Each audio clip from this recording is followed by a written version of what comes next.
Assalamualaikum warahmatullahi wabarakatuh. Perkenalkan, saya Nurul Hidayat, guru pendidikan agama Islam di SMK Fulde Bustanul Ulum Bangsal Sari. Saya adalah mahasiswa PPG BITS 3 tahun 2025 di LPTK Universitas Islam Negeri Kiai Haji Ahmad Siddiq Jember. Saya akan mempersembahkan praktek mengajar saya dengan tema meraih kesuksesan dengan kompetisi dalam kebaikan dan etos kerja. Selamat menyaksikan. Akhirul kalam. Assalamualaikum warahmatullahi wabarakatuh.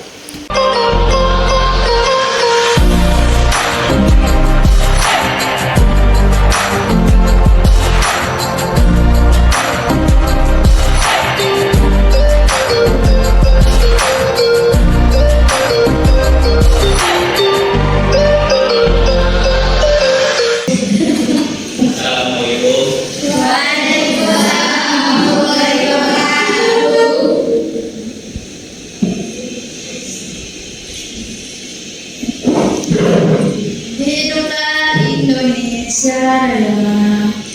Indonesia tanah airku, rahmat tumpah darahku.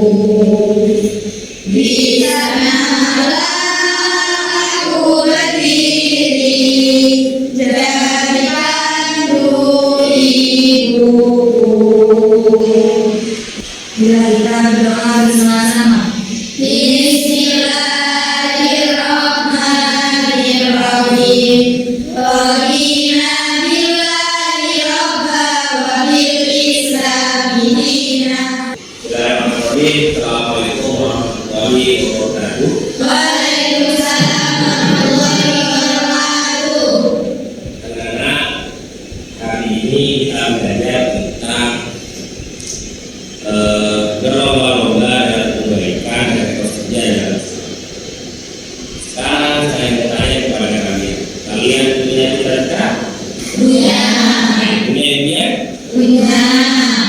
Nah, mari kita bersama-sama untuk membayangkan kira-kira apa cita-cita kalian yang hendak kalian capai dalam ketika sedang dewasa. Saya akan membagikan kertas kepada kalian, kertas kecil. Nanti kalian akan kita ajak bersama-sama untuk membayangkan, menggunakan guna, membayangkan kira-kira cita-cita apa yang tidak kalian baik di masa yang akan datang. Jika cukup tulis cita-citanya saja.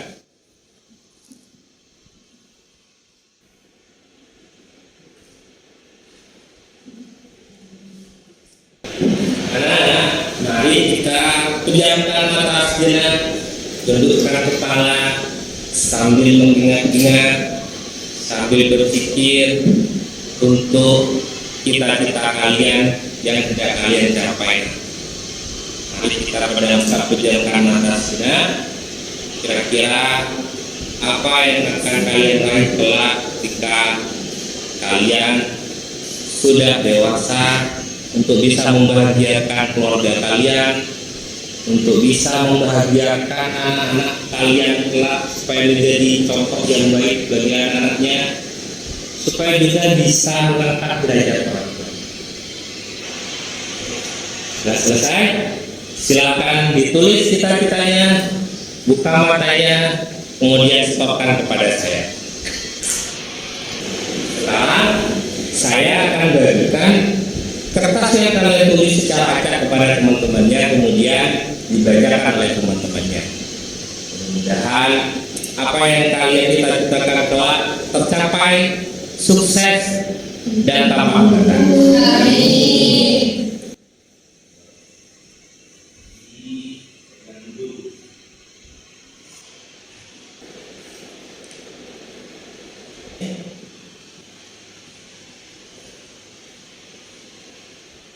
Bisa bacakan yang paling keras suaranya biar teman-temannya yang lain dengar. Bisa dimulai dari sebelah barat paling kanan, berurutan ke belakang. Yuk, desainer. Oke. Yang lanjut? CEO muda. CEO muda. Saya pengusaha muda ini. Lanjut? Perawat. Oke, lanjut? Oke, desainer dan dokter. Tepuk tangan untuk kalian semua. Nah, mudah-mudahan dari semua impian yang kalian sudah tulis itu semuanya akan tercapai kelak jika kalian berusaha dengan sebaik mungkin. Bagaimana cara memperolehnya? Kita simak video ini. Nanti setelah disimak videonya, saya akan bentuk menjadi 3 kelompok. Kalian tolong ceritakan masing-masing kelompok ini menceritakan tentang apa.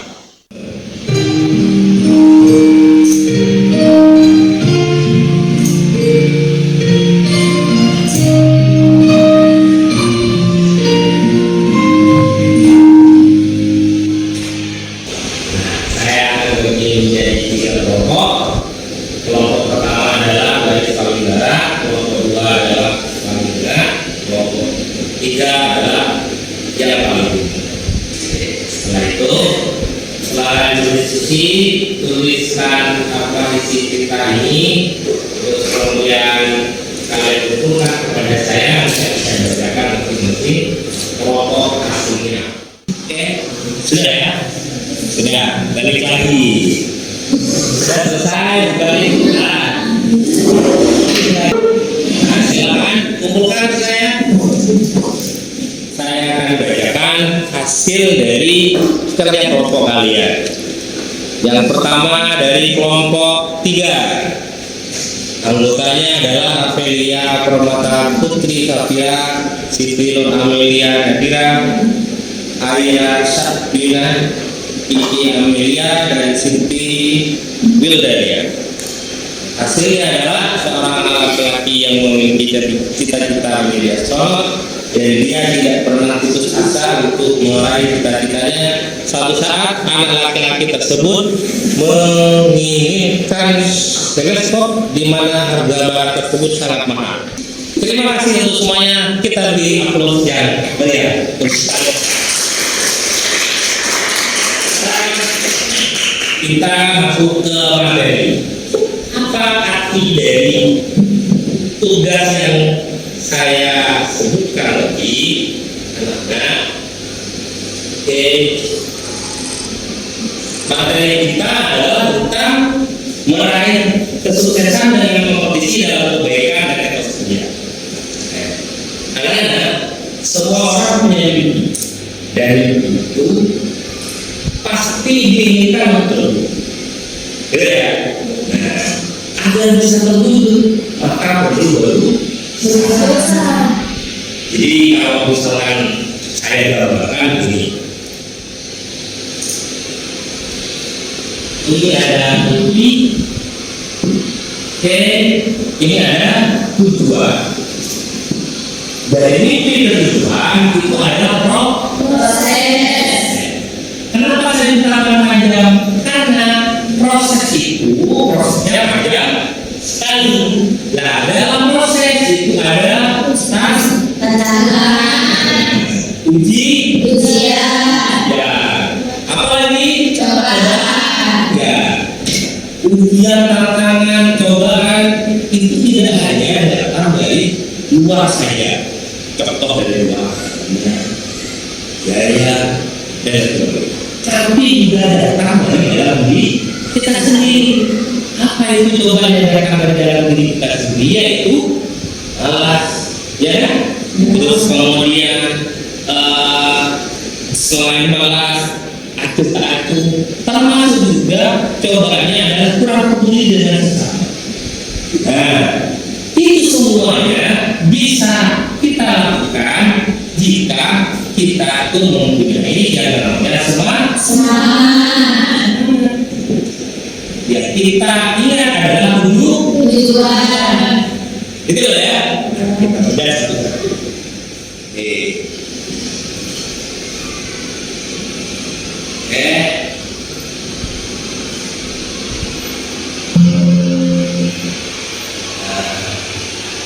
Saya lihat gambar apa ini? Gitu ya? Apakah rahasia kesuksesan saudara. Siapkan cukup waktu selalu berdoa dengan seorang tua, guru serta sahabat. Ini namanya proses, gitu ya. Setelah proses diraih, kami bangga dia dapat piala.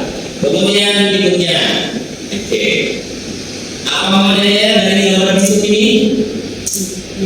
Tidak lupa dia beribadah. Oke, yang nomor 2 itu berusaha. Oke, yang nomor 3 itu dia meraih kesuksesan.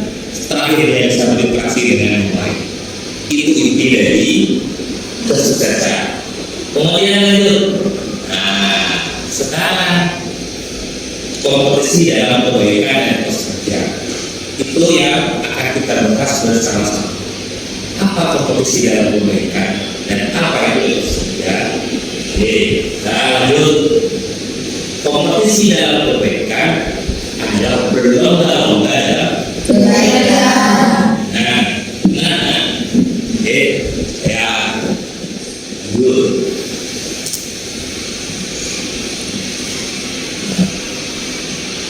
Eksistensi manusia itu ada 3 macam. Eksistensi manusia ada 3 macam. Yang pertama dia sebagai Allah. Apa sebagai hamba? Allah. Yang kedua dia sebagai makhluk Allah. makhluk sosial. Oke, karena dia makhluk sosial, ini memerlukan interaksi Sosial. Oke, nomor 3 dia sebagai khalifah fil ardi, gitu ya. Khalifah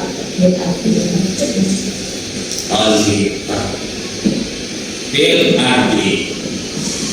Apa artinya? Dia menjadi pemimpin di dunia. Sebetulnya yang diciptakan itu Allah menciptakan dunia untuk manusia itu dipimpin. Dia di dunia itu dipimpin oleh manusia. Manusia itu yang merawatnya, manusia yang juga merusaknya. Bisa kita lihat rusaknya alam semesta itu apakah dipengaruhi oleh budaya? Bukan, disebabkan oleh manusia karena longsor ada penebangan manusia. Kan itu ya, berusaha hutan gundul ditanami lagi namanya reboisasi hutan atau penghijauan, itu manusia juga yang memperbaikinya. Kan itu ya, terjadi banjir di Denpasar, di Bali, itu juga penyebabnya apa? Manusia. Tersumbatnya gorong-gorong, hutannya gundul, siapa yang menyebabkan? Manusia. Karena manusia itu sebagai pemimpin di dunia, maka konsekuensinya juga akan kembali kepada Manusia. bumi punya kekayaan alam yang melimpah. Alam, ya kan?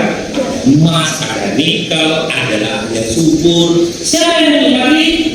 Manusia. Yang mengelola siapa? Manusia. Oleh karenanya manusia disebut dengan pemimpin hidup. Sekarang yang menjadi pokok adalah Allah. Kita sebagai Allah dan makhluk sosial.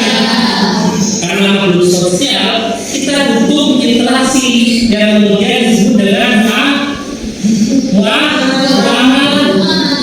itu ya. Karena kita butuh interaksi dengan sesama, maka dalam kita disebut dengan itu ya.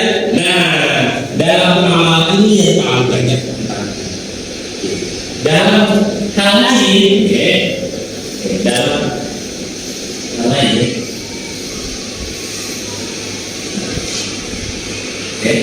manusia itu,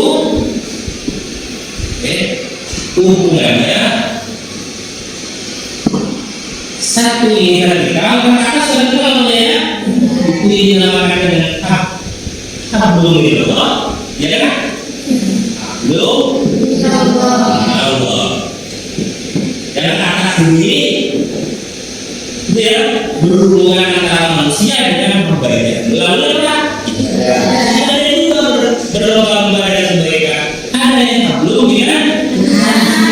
berhubungan dengan manusia. Nah, contoh, yang mengajar kepada kalian itu hubungannya dengan manusia. Kalian tinggal selama di kamar pesantren, kalian juga dalam kategori hubungan dengan manusia. Hablum minallah dan hablum minannas itu juga harus dilombakan dalam hal kebaikan. Gitu ya? Kalau kalian berlomba, itu pasti keinginannya ini menang, kan gitu ya? Nah, kalian ingin apa ikut lomba kompetisi, contoh misalkan pidato bahasa Inggris atau lomba sains, gitu, apa ya, olimpiade matematika. Yang ada di benak kalian saya harus menang, kan gitu ya? Yang ada di benak kalian kan saya harus menang, kan gitu. Nah, maka berlomba-lomba dalam kebaikan, baik kita beribadah kepada Allah maupun beribadah melalui kegiatan sehari-hari, tujuannya harus menang. Apa tujuannya harus menang? Harus ada yang paling depan dan bisa dijadikan contoh kegiatan. Contoh sederhananya, kalau kalian di pondok terus kemudian ingin sholat, maka usahakan kalian ini yang paling depan, gitu ya. Usahakan ada paling depan. Di mana posisi yang paling baik? Posisi yang paling baik adalah posisi yang pas di belakang imam. Gitu ya. Maka agar kalian bisa di posisi itu, kalian harus berapa lebih awal. Kan gitu ya. Nah, dalam hal kalian mengaji pesantren, kalian juga begitu. Agar saya bisa mendengarkan penjelasan dari ustaz dengan baik, maka saya harus ada posisinya paling depan. Dan posisi yang paling baik adalah posisi yang ada pas di depan ustaz, bukan di pinggir kanan dan kiri. Kalau pada pinggir kanan dan kiri kan bisa ketutupan tiang sholat sama yang lain kan bisa tidur itu, ya. Nah, agar kalian bisa di posisi depan dan di depan ustaz, maka kalian harus dapat lebih awal. Untuk bisa lebih awal berangkatnya, kalian harus lebih dulu dipersiapkan dulu mempersiapkannya, kan gitu ya. Dan kalian mempersiapkan segala peralatan yang digunakan agar lebih dulu berangkat ke musola, gitu ya. Itu namanya berlomba-lomba dalam kebaikan. Boleh, itu harus itu, gitu ya. Kalau nggak begitu, kan nggak bisa dapat predikat yang baik. Abaikan perkataan orang yang tahu tentang keadaan kita adalah kita sendiri. Ingin dimanja sama ustazah, abaikan itu adalah bentuk dari godaan. Ya, anggap itu adalah godaan syaitan yang berhubung manusia. Gitu ya, paham ya? Nah, berlomba-lomba dalam kebaikan apa? Berlomba-lomba dalam kebaikan itu sebagai bentuk tadi. Ada tadi kan? Oke, ada mimpi, ada tujuan, gitu ya. Di sini ada proses. Nah, berlomba-lomba dalam kebaikan, hablum minallah atau hablum minannas, itu demi proses untuk bisa mencapai tujuan. Sampai di sini kan? Konsepnya sederhana ini, ya. Nah, sekarang kita beda lagi.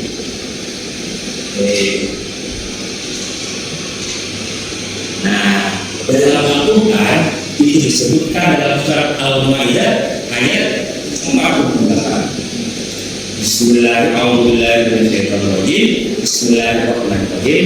Wa anzalna ilaikal kitaba bil haqqi musaddiqan lima bayna yadayhi minal kitabi wa muhaiminan 'alaihi fahkum bainahum bima anzalallahu wa la tattabi' ahwa'ahum amma ja'a minal haqqi likulli ja'alna minkum sir'atan wa minhaja. Artinya,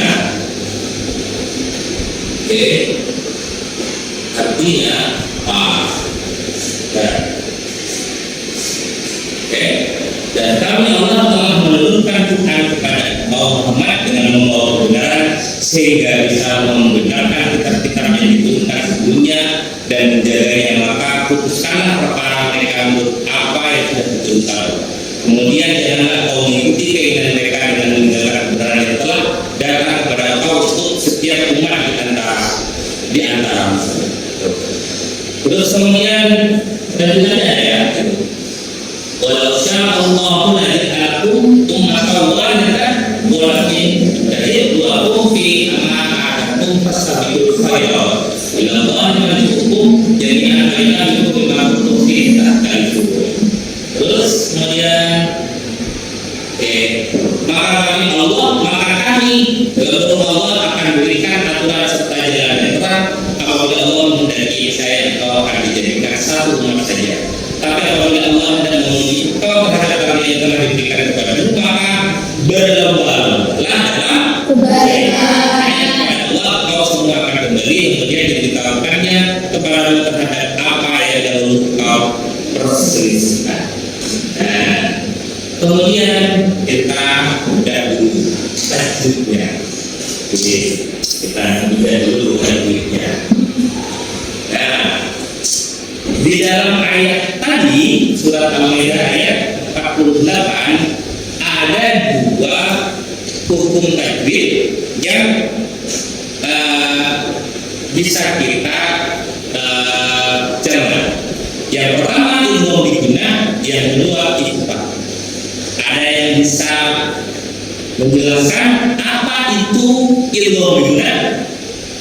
Oke, silakan Adis. Ilmu adalah menciptakan satu ilmu yang pada itu tidak menilai. Oke, apa hukumnya dibacaannya?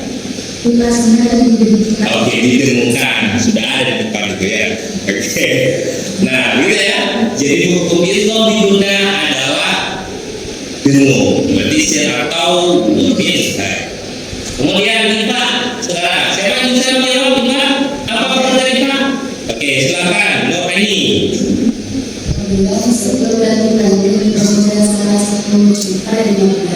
Apa saja yang 15?